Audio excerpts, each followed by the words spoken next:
I know we have talked a lot about how electric vehicle stocks have been all the rage. We've talked less about a less sexier part of the electric vehicle market, shall we say, and that is delivery vehicles, and specifically delivery vans. Our next guest is aiming to get those vans on the road, so-called Class 1 electric vehicles. Jim Taylor is the Electric Last Mile co-founder and CEO. The company, by the way, is set to go public in several weeks through a SPAC deal. It's scheduled to close. Jim, thank you for being here.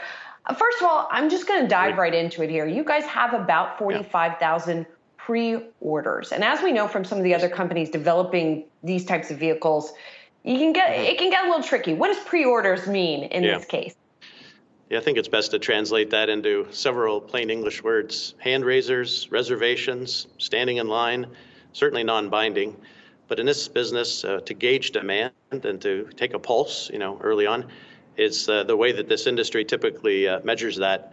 In our particular case, given that we're going to be the first entry in the so-called Class 1 segment, the smallest of the cargo delivery vans, our pre-order, I'd say, call it backlog, but pre-order list has been growing and growing, primarily because there'll be nobody else in that segment but us. Will be the first movers in that segment. The demand, as you guys know, from e-commerce down to all of the delivery van business is extremely high given the growth of e-commerce. And so people are basically, again, raising their hand, putting in a reservation and say, count me in, because they don't want to lose out on this opportunity to be one of the first to get our particular product. Jim, that van behind you, is that a workable van? Can you drive that? And what are some of the specs on that? Because I imagine that's one of the key selling points for these pre-orders. It is, yeah. That's a working van. In fact, if you've got the video up that I'm watching, you can see it there in a working form. And the most important specs, it has the lowest total cost of ownership. We can come back to that, but if you compare that to the existing gas-powered vehicles in the segment today, it's about 35% lower overall total cost of ownership. It carries 170 cubic feet of carrying volume, and of course that's extremely important, as opposed to the maybe historical weight classification, so-called Class 1. And the second is really important, as a full electric vehicle, is 150 miles of range, which is more than adequate in this particular segment, given it's literally last mile, short distances. Typical range in these vehicles on a duty cycle today of vehicles in that segment would be about 40 to 60 miles. So 150 is more than ample to avoid anything like range anxiety and those sorts of things.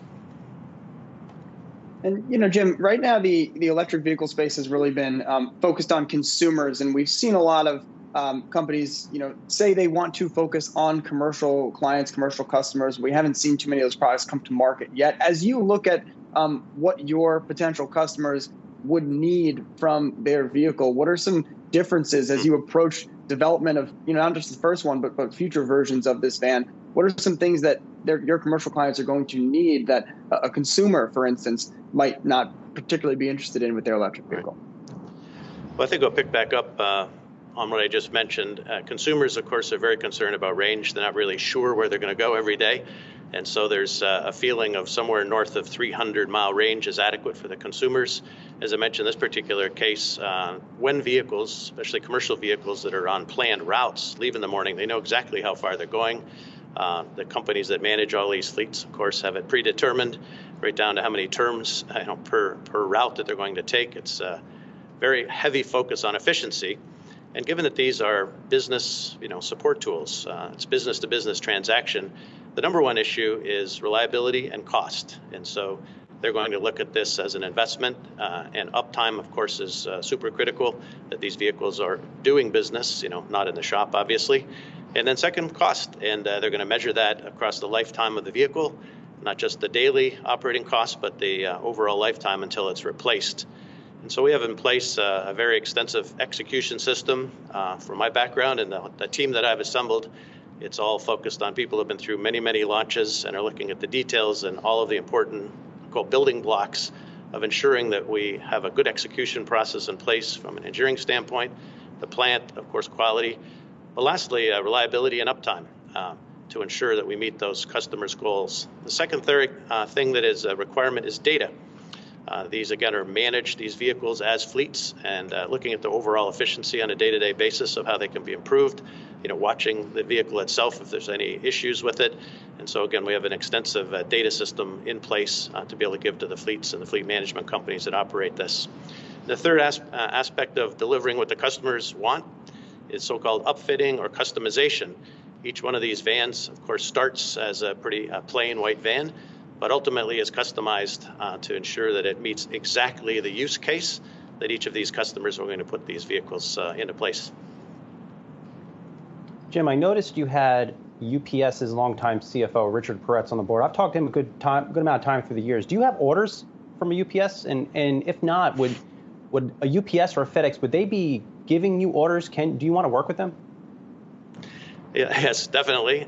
Many of the other early entries in this space have got UPS orders. In our particular case, yes, having Richard would be a natural. We're very happy to have him on the board with his knowledge and background in that space, especially as we become a public company and all of his guidance in that regard for compliance and all of the things that are going to be required. But in addition, of course, his knowledge of the space. In UPS's particular case, they start their purchases from so-called class 3 and up, a larger van. They don't actually purchase these small vans. However, FedEx does. They have both small and call it medium and large size vans. And so we're definitely pursuing these large fleets and looking to get them moving from, as I mentioned earlier, this pre-order space down into confirmed orders.